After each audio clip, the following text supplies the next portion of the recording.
Hello everyone, welcome to another video. This time it won't be strict, it's not about Flight Simulator 2020, but it has a correlation to it. For this one I want to do specifically how to utilize approach plates. This one was requested by a specific user, Elliot_413, forgive me if I mispronounced it incorrectly. And so yeah, this video is very basic on how to use what I call the website I use is SkyVector. This is what professional pilots and of course novice pilots use for flight planning and knowing what airport information, fuel prices and such, and also approach plates that I used recently. So yeah, that's where I actually pulled up the approach plate from the ILS video, VOR, localizer, you name it. Everything that came out, every approach plate and information came out of SkyVector. So I like to show you how to navigate your way to using SkyVector. So here we're on Google. I'll type in SkyVector. So the first thing that comes to mind or pops up is the SkyVector.com. You want to click on that, and here you have the home page pretty much of as it should be. Pretty much, there's nothing too fancy about it. What I like about it is that it gives you the exact replica of what would you have physically on paper on the VFR map, sectional charts. So this is the Jacksonville area, and if you click on any one of these circles, it could be the blue one, which means marginal VFR. Here that's Foxtrot Hotel Bravo, that's for Nina Beach. It tells you the MEDAR and all the weather informations that are related to what's happening right now. And here you have what you call the location information, I suppose. It tells you the airport name, what VOR is being used. So that's what Mayport is VOR right here. And then what, if I'm correct, the Victor Airways. Let me see. Yeah, that's Victor Airways, yeah. We'll go back again. And then you have the GPS in terms of latitude, longitude, position. So we'll go check another one here. We have Jackson International right here. It gives you everything MEDAR. Once again, it gives you weather information. And then here, the same application, location information. That's KJAX, Jackson International. Well, Vortec they're using as Craig right here. Victor Airways. It's probably like around somewhere like this the Victor Airway right here, and you have GPS in terms of, once again, latitude, longitude. So yeah, that's the basic portion of the VFR map, which is very fancy, very helpful if you want to get accustomed to using the VFR sectional charts. So as a private pilot, you would use this. You would utilize this part of SkyVector for flight planning purposes, such as cross countries, especially longer cross countries as well. So as an example is that I could plan a trip from Craig to let's see, what I did was Lake City, and then my flyover point was Hurlong. So that tells you what degree you would have to fly, like 0.3 degrees, and how many nautical miles it takes until you reach from your departure airport to your flyover at Hurlong, which is like 60 nautical miles. And then from Hurlong to Lake City, it'll take you 40 nautical miles to reach that arrival airport, and then a heading of 0.88 degrees. So it's very nice. So if you click here to flight plan, it'll show you all the details. So the departure is set from, let's see, we gotta switch that. Craig, Lima Charlie, Quebec. Alright, so there we go, that's how we're supposed to do it. Yeah, I know something was wrong. So if you click here, you'll have your flight plan. So I set from my departure airport, Craig, it's Charlie Romeo Golf.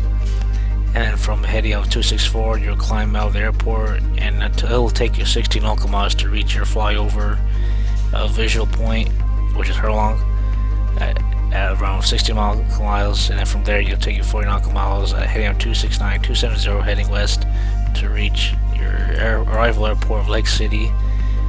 And what's nice about it is that you can actually calculate how fast you're going, what speed, how long it will take for you to reach your destination in terms of in-route arrival compared to their actual arrival. So let's put like 90. We're gonna be cruising 90 knots at let's see, 4,500. Fuel, let's see, for like flying a Cessna, if I recall. Let's just put on 16. And then it'll tell you right here your distance total this will be flown will be 56 nautical miles, which is 216 plus 40 is 56.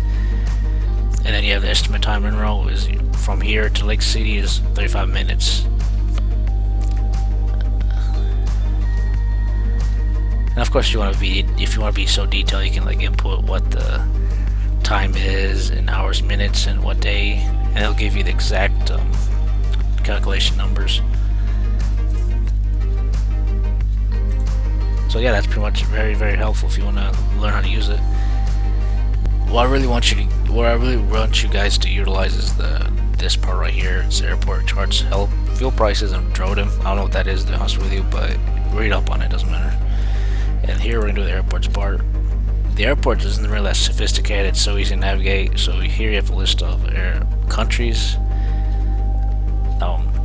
as hypothetically by region, but since we're the United States, so we're just gonna utilize that. So we're just gonna put in Craig, Charlie Romeo Golf, and here it gives you everything important about what's so important about the airport. The chart supplement is very helpful. It tells you what the dimensions are, what the length of the runway is, what airport rear marks, that's very important to know. It tells you what's happening around the weekends, how long the airport's operating, the tower's operating, when does it convert from class Delta to Echo or Golf such, and all that. And here it tells you what's the operations data. It tells you when was it in effect, when did it start existing, pretty much, and what the history and such. And here we got the frequencies, navigation aids. That's the Vortec I used, correct? Or was it did I use it? Oh no, I used the St. Simon's Vortec. But this is pretty much where you would get the Vortec information, the navigation aid. That's what I used to do the VOR video and the localizer and ILS. And here it tells you the runway dimensions and information and such, whether it's sloping upwards and downwards. And that tells you also, so there's actually two runways. You have runway 1432, runway 5 and 23. And it tells you what service is provided. You have 100 low lead fuel and Jet A, which is true, I actually saw it. And then they have hangars, tie downs available. They do have maintenance available if they want to do major repair for airframe or engine. Do they have auction? No, they don't. Bell auction service? They don't. Bulk auction? No, still. They do provide like charter, like set of citation trips, private trips if you want to say, and then there's aircraft sales of course around there. Aerial surveys, yeah, they have that too. Here's the ownership information for the airport, JAA, Jacksonville Aviation Authority at whatever this address is, and the manager here if you want to complain about the FBO running out of peanuts. And of course you have a noise abatement here. If you have anything to complain about noise, you call this number. And such, and it tells you everything so detailed, like the statistics of the airport, how many single engine, multi-engine comes in and out of the airport. And then here's the remark part. That's very important for the actual pilots to know about. It's no factor for us in the simulator, but in reality, the real world aviation, this is what you want to read about.